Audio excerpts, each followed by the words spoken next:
Hidup tidak selalu berjalan sesuai rencana. Terkadang, semua hal yang kita bangun dengan susah payah, entah itu karier, hubungan, mimpi, bahkan identitas diri bisa runtuh dalam sekejap. Kita merasa kehilangan arah, kehilangan pegangan, dan bahkan kehilangan harapan. Namun dalam keruntuhan itulah, kita diberi kesempatan untuk melihat kembali apa yang sebenarnya penting, apa yang benar-benar kokoh dalam diri kita. Apa fondasi sejati yang selama ini tersembunyi di balik pencapaian, kesibukan, dan citra? Filsafat Stoikisme tidak datang dengan janji manis. Ia tidak berusaha menghibur kita dengan ilusi bahwa semuanya akan baik-baik saja. Sebaliknya, Stoikisme mengajak kita menatap kenyataan, bahkan yang paling pahit dengan mata terbuka. Ia mengajarkan bahwa penderitaan, kehilangan, dan kehancuran adalah bagian dari hidup yang tak terelakkan, namun bukan akhir dari segalanya. Justru di sanalah karakter kita dibentuk. Buku ini adalah perjalanan untuk memahami bahwa ketika segalanya runtuh, bukan berarti hidup selesai. Mungkin disitulah kita baru mulai benar-benar hidup.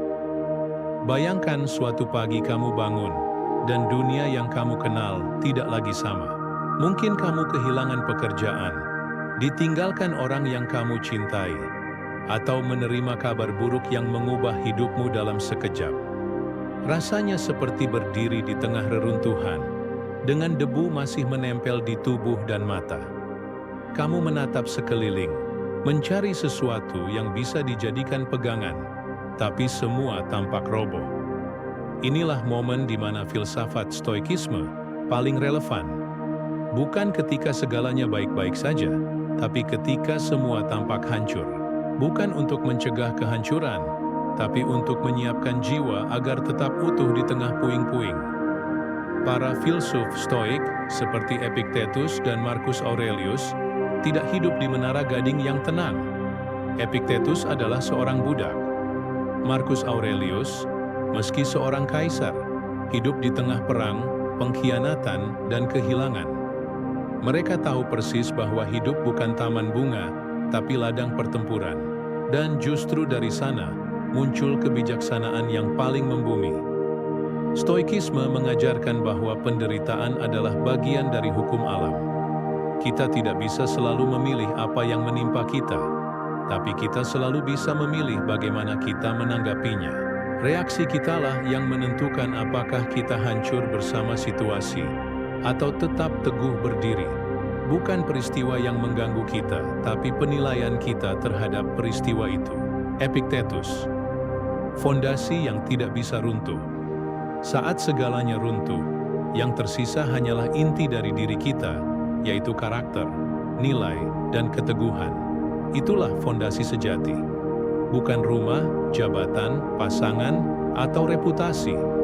Semua itu bisa hilang kapan saja. Tapi bagaimana kamu memilih untuk bersikap di tengah kehilangan, itulah yang membentuk siapa kamu sebenarnya. Seorang stoik sejati tidak menaruh hidupnya di luar dirinya. Ia tahu bahwa dunia luar bisa berubah dalam sekejap. Tapi jika batin kita kokoh, kita tidak ikut runtuh. Kita mungkin tidak bisa menghindari rasa sakit, tapi kita bisa menghindari hancur secara batin. Dalam banyak kisah besar, titik balik selalu dimulai dari kehancuran. Tokoh utama kehilangan segalanya, lalu menemukan kekuatan baru dalam dirinya. Ini bukan hanya narasi fiksi. Ini adalah kenyataan yang banyak orang alami, dan Stoikisme membantu kita memahami mengapa itu mungkin.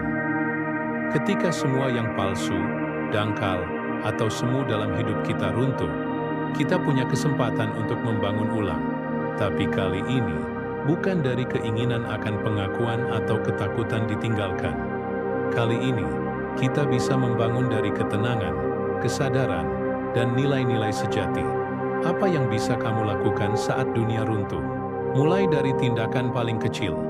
Bangun tempat tidurmu, minum segelas air, duduk sejenak dan tarik napas panjang. Lalu tanyakan pada dirimu, apa hal paling benar yang bisa kulakukan hari ini? Stoikisme mengajarkan kita untuk fokus pada apa yang bisa kita kendalikan dan melepaskan yang tidak bisa. Dan dalam kekacauan, kadang yang bisa kita kendalikan hanyalah sikap kita sendiri, tapi itu sudah cukup untuk bertahan, bahkan untuk tumbuh. Saat dunia berubah, kamu tidak harus ikut hancur. Bahkan ketika segalanya hilang, kamu masih punya kendali atas satu hal, dirimu sendiri. Dan dari sanalah, fondasi barumu bisa mulai dibangun. Tidak dari apa yang kamu miliki, tapi dari siapa kamu memilih untuk menjadi di tengah kesulitan. Karena saat segalanya runtuh, fondasi barumu mulai terlihat.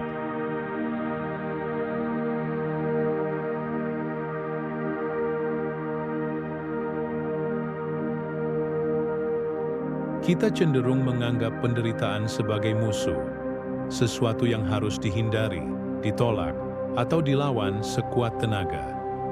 Dalam budaya modern, di mana kenyamanan dianggap sebagai standar hidup, rasa sakit sedikit saja langsung dicap sebagai kegagalan.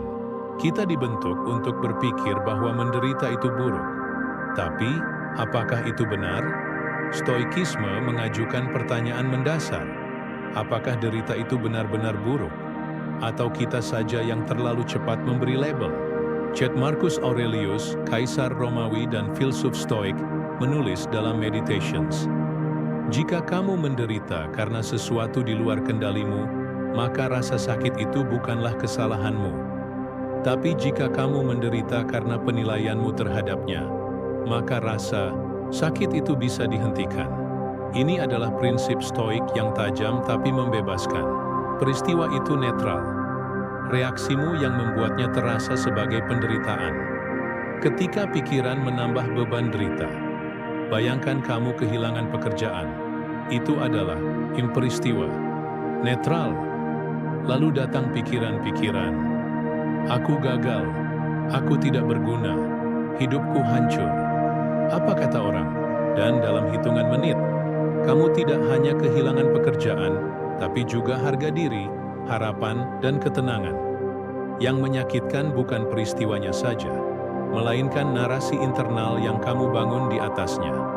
Epictetus menyarankan kita untuk memisahkan dua hal, apa yang bisa kita kendalikan berupa pikiran, sikap, tindakan. Apa yang tidak bisa kita kendalikan seperti peristiwa eksternal, opini orang, hasil akhir. Saat kita mencampur keduanya, kita menderita secara berlebihan. Dua orang mengalami kegagalan usaha. Yang satu putus asa, merasa hancur, dan menyalahkan diri sendiri terus-menerus. Yang satu lagi menerima kenyataan, mengevaluasi dengan tenang, lalu merancang langkah baru dengan kepala dingin. Apa yang membedakan keduanya? Bukan nasib, tapi penilaian. Stoikisme bukan tentang menolak emosi, tapi menyadari bahwa emosi tidak selalu harus menjadi tuan atas pikiran kita. Kita bisa mengamati emosi itu seperti awan yang lewat, menyadari bahwa aku merasa sedih, bukan berarti aku adalah kesedihan. Jebakan modern, drama pikiran yang melelahkan. Di era media sosial dan tekanan pencapaian, kita sering terjebak dalam pemikiran yang berlebihan. Kegagalan kecil pun bisa terasa seperti kiamat, karena kita sudah membandingkan diri dengan orang lain sejak membuka mata. Filsafat Stoik mengajak kita kembali ke dalam, bukan untuk menyangkal kenyataan, tapi untuk melihatnya tanpa drama yang tidak perlu. Kamu memiliki kekuatan untuk tidak memiliki opini tentang sesuatu. Dan dengan begitu, kamu tidak akan menderita karenanya. Marcus Aurelius, sebuah kunci sederhana, jangan langsung menilai. Tunda kesimpulan, biarkan peristiwa lewat dulu. Amati, dan tanyakan, apakah ini benar-benar buruk atau hanya tidak nyaman? Apakah ini menyakitkan atau hanya melukai egoku? Apakah aku bisa bertahan atau aku hanya tidak ingin merasa gagal? Seringkali kita bisa bertahan lebih dari yang kita kira. Stoikisme tidak menjanjikan kenyamanan. Ia tidak berkata bahwa jika kamu berpikir positif, maka hidup akan selalu cerah. Yang ia katakan adalah kamu bisa tenang. bahkan saat hidup tidak pasti. Karena kedamaian bukan hasil dari dunia luar yang stabil, tapi dari pikiran yang jernih dan hati yang kuat. Saat kamu mulai menyadari bahwa penderitaan bukan musuh, melainkan guru, kamu akan menemukan ruang di dalam dirimu yang tidak bisa disentuh oleh kekacauan luar. Ruang itu adalah fondasimu. Penderitaan bisa datang dari mana saja. Kehilangan, kegagalan, pengkhianatan, atau bahkan hanya pikiran sendiri.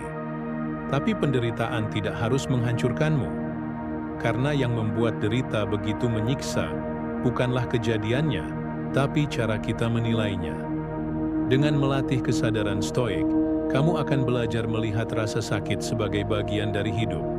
Bukan musuh, bukan bencana, tapi kesempatan. Kesempatan untuk membangun fondasi yang lebih dalam, lebih kokoh, dan lebih tahan lama.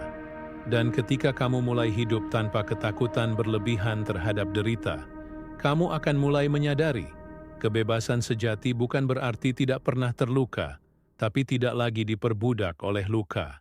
Dalam hidup, kita diajarkan untuk mencari kekuatan keluar, uang untuk merasa aman, pasangan untuk merasa dicintai, jabatan untuk merasa dihargai, dan pengakuan untuk merasa cukup. Namun ketika semua itu tiba-tiba hilang, seperti meja-meja yang tersapu badai, kita mendadak bingung. Siapa aku tanpa semua itu? Banyak orang hancur bukan karena kehilangan benda-benda tersebut, tapi karena mereka mengira itulah identitas mereka. Ketika dunia luar goyah dan kita bergantung sepenuhnya padanya, maka batin ikut runtuh. Filsafat Stoik mengajarkan sesuatu yang radikal, namun sederhana. Segala hal yang bisa direbut oleh dunia bukanlah milikmu yang sejati. Epictetus, maka pertanyaannya bukan apa yang aku punya, tapi apa yang tak bisa diambil dariku, bahkan oleh takdir sekalipun. Bayangkan kamu berdiri sendirian di sebuah ruangan kosong. Tidak ada orang, tidak ada benda, tidak ada status, tidak ada suara. Hanya kamu dalam keheningan. Siapakah kamu sekarang? Inilah ujian sejati dari keteguhan batin. Saat semua simbol kekuatan dicabut, apakah masih ada pijakan dalam dirimu? Filsuf Stoik percaya bahwa ada. Bahkan, disitulah kekuatanmu yang sesungguhnya bermula. Kebahagiaan dan kebebasan dimulai dari pemahaman sederhana. Beberapa hal berada dalam kendalimu, dan beberapa tidak. Epictetus. Ketika kamu menyadari ini, kamu tidak lagi mencengkeram dunia luar sekuat tenaga. Kamu mulai menoleh ke dalam dan menemukan ruang batin yang selama ini dilupakan. Rasio, kehendak, dan nilai. Bukan dunia yang harus diperbaiki, tapi cara pandangmu. Dalam tragedi, banyak orang berkata, "Kenapa dunia sekejam ini?" Padahal bagi Stoik, pertanyaannya seharusnya, bagaimana aku bisa menjadi lebih kuat agar siap menghadapi dunia? Stoikisme tidak mengubah dunia luar. Ia mengubah respon batinmu terhadap dunia. Jika kamu mengandalkan kedamaian dari luar, kamu akan terus kecewa. Dunia akan selalu bergerak, berubah, kadang kacau, kadang tenang. Tapi jika kamu punya inner citadel, benteng batin yang tak tergoyahkan, maka kamu bisa tetap kokoh walau badai datang. Marcus Aurelius menulis dalam catatan hariannya, manusia diciptakan untuk menghadapi takdir seperti batu karang yang tetap berdiri ketika ombak terus menghantamnya. Apa sebenarnya kekuatan itu? Dalam dunia modern, kekuatan sering disamakan dengan kekuasaan, fisik, atau dominasi. Tapi dalam Stoikisme, kekuatan sejati adalah penguasaan diri, mengendalikan hawa nafsu, tetap tenang dalam ujian, tidak menyerah pada emosi liar, mampu bersikap bijak saat semua orang kehilangan arah. Inilah kekuatan yang tidak bisa dibeli atau diwariskan. Kekuatan ini hanya muncul saat kamu menghadapi kesakitan, kehilangan dan tidak melarikan diri.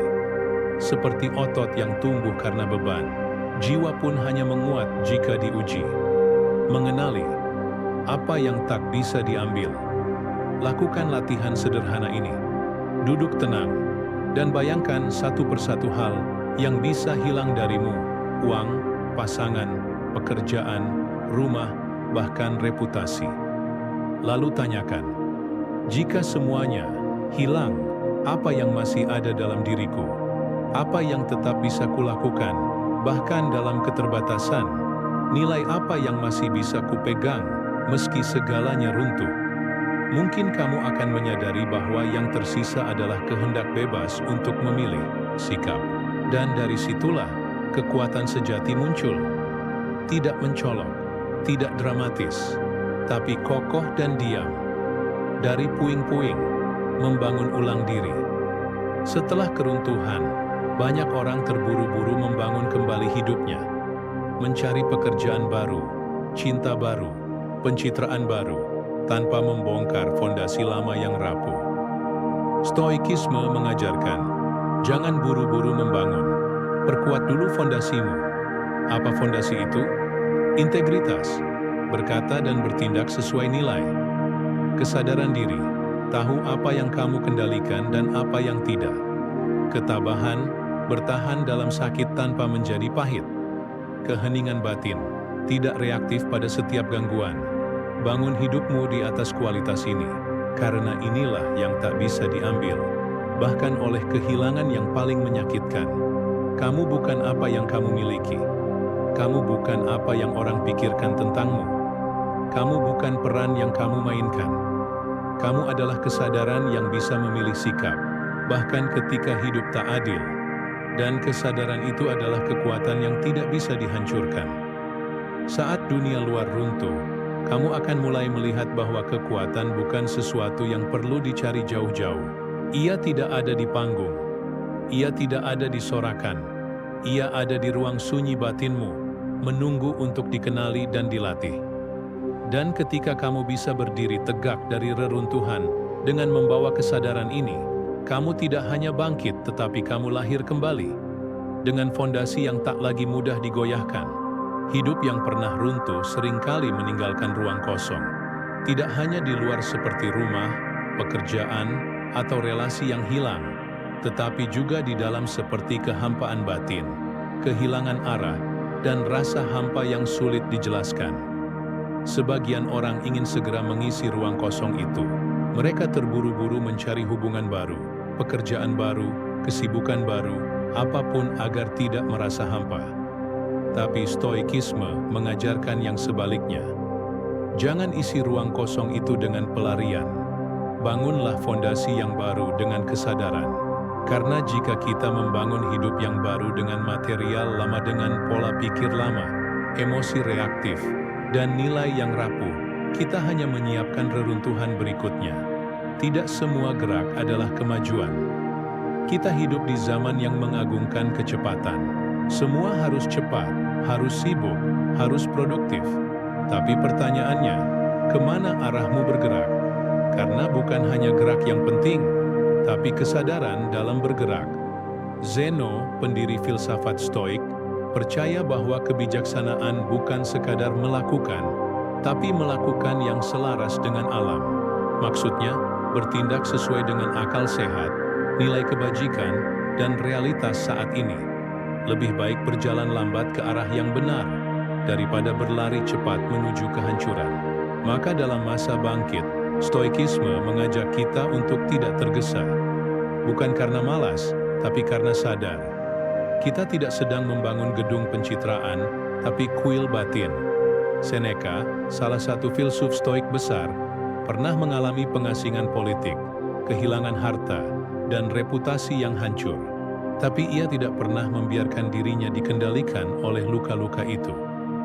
Dalam tulisannya, ia berkata, kita tidak bisa mengarahkan angin, tapi kita bisa menyesuaikan layar. Ia tidak menunggu dunia membaik. Ia menulis, ia mengajar, ia hidup, sesuai nilainya, bahkan dalam pengasingan. Karena baginya, kehidupan tidak diukur dari kenyamanan, tapi dari keselarasan dengan kebajikan. Bangkit bukan hanya soal berdiri kembali, tapi berdiri dengan sikap baru. Bukan kembali seperti dulu, tapi menjadi seseorang yang lebih sadar, lebih bijak, dan lebih kuat. Kamu tidak sedang memperbaiki versi lamamu. Kamu sedang membentuk manusia baru yang fondasinya tidak lagi tergantung pada dunia luar, tapi ditanam dalam nilai, kesadaran, dan kebajikan. Dan ingatlah, buru-buru membangun adalah cara tercepat untuk kembali runtuh. Tapi jika kamu membangun dengan kesadaran, sedikit demi sedikit, maka meski dunia bergetar lagi, kamu tidak akan mudah tumbang, karena kini kamu tidak hanya hidup, kamu menghidupi nilai, dan itu adalah bentuk kehidupan yang paling utuh. Kamu telah runtuh, lalu bangkit, menemukan kekuatan batin, membangun hidup perlahan, tapi kini datang ujian yang berbeda. Berhadapan kembali dengan dunia yang dulu melukaimu. Manusia kembali menyakitimu dengan kata-kata. Ekspektasi sosial kembali menghimpit. Dunia luar tetap gaduh, sembrono, kadang kejam, seolah tak peduli pada proses panjang yang telah kamu lalui. Dalam situasi seperti ini, kamu mungkin bertanya dalam hati, untuk apa semua ini jika dunia tetap saja kacau? Dan disinilah letak perbedaan orang yang hidup secara otomatis dengan orang yang hidup dengan kesadaran stoik. Dunia mungkin tak berubah, tapi kamu sudah berbeda. Filsafat stoik tidak pernah menjanjikan bahwa dunia akan menjadi lebih baik. Ia tidak berkata bahwa setelah kamu bangkit, orang-orang akan jadi lebih lembut atau kehidupan lebih ramah. Yang dijanjikan stoikisme adalah ini: dunia tidak perlu berubah agar kamu bisa damai. Damai bukan sesuatu yang kamu cari di luar, tapi sesuatu yang kamu rawat di dalam. Dan damai ini, ketenangan batin, akan terus diuji ketika kamu kembali ke tengah keramaian manusia. Salah satu konsep inti dalam stoikisme adalah dikotomi kendali. Ada hal yang bisa kamu kendalikan, dan ada yang tidak. Ini sederhana, tapi revolusioner. Karena begitu kamu memahami ini secara utuh, kamu akan berhenti membuang energi pada hal-hal yang sia-sia. Orang mencacimu, kamu tidak bisa mengendalikan itu. Tapi kamu bisa memilih tidak merespons dengan kebencian. Orang menilaimu tidak adil, biarkan saja. Kamu tetap bisa hidup dengan integritas, karena itu di bawah kuasamu. Batas ini seperti pagar spiritual. Di luar pagar, opini orang, sikap mereka, keadaan. Di dalam pagar, sikapmu, kehendakmu, nilai yang kamu jaga. Kedamaian hanya bisa dipertahankan kalau kamu tahu batas ini dan tidak membiarkan orang lain masuk ke wilayah batinmu tanpa izin. Setelah bangkit, kamu mungkin jadi lebih tenang, lebih reflektif, lebih tidak reaktif, tapi dunia kadang tidak nyaman dengan ketenangan itu. Mereka bisa bilang kamu berubah jadi dingin. Mereka bisa mengira kamu sedang memendam sesuatu. Mereka bisa merasa terancam oleh ketidakreaktifanmu. Ini wajar. Dunia yang terbiasa dengan kegaduhan tidak mudah menerima keheningan. Tapi kamu tidak perlu menjelaskan perubahanmu pada siapapun. Kamu tidak hidup untuk membuktikan, tapi untuk menjalani hidup sesuai nilai yang kamu temukan di dalam reruntuhanmu. Seperti kata Marcus Aurelius, diam adalah jawaban untuk banyak pertanyaan yang tidak perlu dijawab. Konflik adalah ruang latihan. Setiap percakapan yang menyinggung, setiap kritik yang kasar, setiap orang yang tidak menghargai niat baikmu, semuanya adalah undangan untuk melatih jiwamu, bukan untuk membalas, tapi untuk menguji apakah kamu masih bisa tenang, apakah kamu masih bisa berpikir jernih, apakah kamu masih bisa menahan ego. Bagi seorang stoik, konflik bukan kehancuran. Konflik adalah kelas kehidupan, tempat kamu menguji hasil pelatihan batinmu. Bukan melarikan diri darinya, tapi masuk ke dalamnya dengan keteguhan jiwa. Menjaga ketenangan bukan berarti menjadi apatis. Stoikisme bukan tentang mati rasa, melainkan tentang mengatur rasa agar tidak dikuasai. Kamu tetap bisa mencintai, membantu, dan berinteraksi. Tapi semua itu kamu lakukan bukan karena ketergantungan, melainkan karena pilihan sadar yang lahir dari kejernihan batin. Kasihi manusia, tapi jangan bergantung pada mereka. Epictetus, dalam hubunganmu yang baru atau lama, kamu akan melihat perbedaan ini. Dulu kamu mencintai karena takut kehilangan. Sekarang kamu mencintai karena sadar bahwa cinta itu indah, meski suatu hari bisa pergi. Dulu kamu berbuat baik karena ingin dipuji. Sekarang kamu berbuat baik karena itu selaras dengan nilai kebaikan dalam dirimu. Inilah cinta dan relasi dalam bentuknya yang paling murni. Bebas dari kemelekatan, tapi penuh kasih dan tanggung jawab. Beberapa latihan berikut bisa membantu kamu tetap menjaga kedamaian di tengah keramaian. Latihan pikiran ketiga. Saat seseorang menyinggung atau menyalahkanmu, sebelum kamu bereaksi, tarik napas dan munculkan pikiran ketiga. Pikiran pertama, emosi spontan. Pikiran kedua, keinginan, membalas. Pikiran ketiga, kesadaran.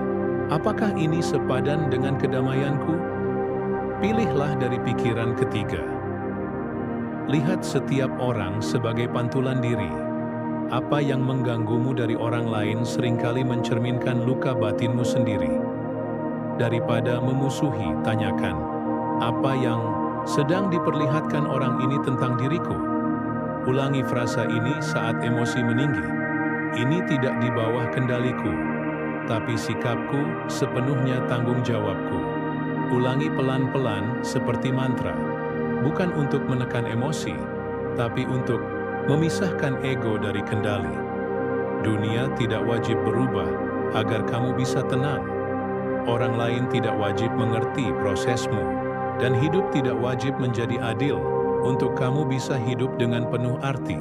Yang kamu butuhkan hanyalah satu hal, sikap batin yang bebas, jernih, dan terjaga dari kebisingan luar. Kamu tidak bisa mengubah isi dunia, tapi kamu bisa mengubah cara kamu hadir di dunia. Dan ketika kamu hadir dengan penuh kesadaran, ketika kamu tidak terseret reaksi spontan, ketika kamu tetap diam dalam badai, itulah saat kedamaian sejati tidak hanya menjadi teori, tapi realitas yang kamu hidupi. Kehidupan yang pernah runtuh tidak akan kembali seperti semula, dan itu baik, karena kamu tidak lagi ingin hidup yang lama. Kamu tidak ingin kembali menjadi orang yang dulu yang mudah, terseret emosi, menggantungkan damai pada validasi orang, dan menjadikan dunia luar sebagai penentu harga diri. Kamu telah berjalan jauh. Dari titik nol kehancuran, kamu mulai membangun. Dari puing-puing itu, kamu menemukan nilai. Dari luka-luka itu, kamu belajar membedakan antara yang penting dan yang semu. Dan kini kamu berdiri di ambang kehidupan baru. Bukan sebagai manusia yang utuh dalam artian bebas dari luka, tapi sebagai manusia yang menerima luka, sebagai bagian dari pertumbuhan. Inilah kehidupan pasca reruntuhan. Bukan dunia yang menjadi lebih tenang, tapi dirimu yang menjadi lebih kuat, lebih sadar, dan lebih hidup. Hidup stoik adalah jalan, bukan tujuan. Filsafat stoik bukan sistem kepercayaan yang selesai ketika kamu tahu konsep-konsep dasarnya. Ia adalah seni hidup. Seperti latihan fisik, ia hanya bekerja jika dilakukan terus-menerus. Dan seperti seni apapun, hasilnya bukan sempurna, tapi bermakna. Maka setelah semuanya, kamu tidak lulus. Kamu memulai kembali, kali ini dengan fondasi yang lebih dalam. Bukan karena hidup menjadi mudah, tapi karena jiwamu kini siap menghadapi apapun yang datang. Kamu mungkin tidak menyadarinya secara langsung, tapi jika kamu perhatikan lebih jujur dan tenang, kamu akan melihat perubahan-perubahan kecil yang menandakan bahwa kamu tidak hidup seperti dulu lagi. Kamu tidak lagi bereaksi, tapi memilih tanggapan. Saat seseorang marah, kamu tidak otomatis marah balik. Saat dunia menekan, kamu tidak langsung panik. Ada ruang di antara stimulus dan respons. Ruang itulah kebebasan stoikmu. Kamu tidak mengejar kebahagiaan, tapi hidup dalam nilai. Dulu kamu mungkin mengejar hal-hal eksternal, pengakuan, kekayaan, kenyamanan.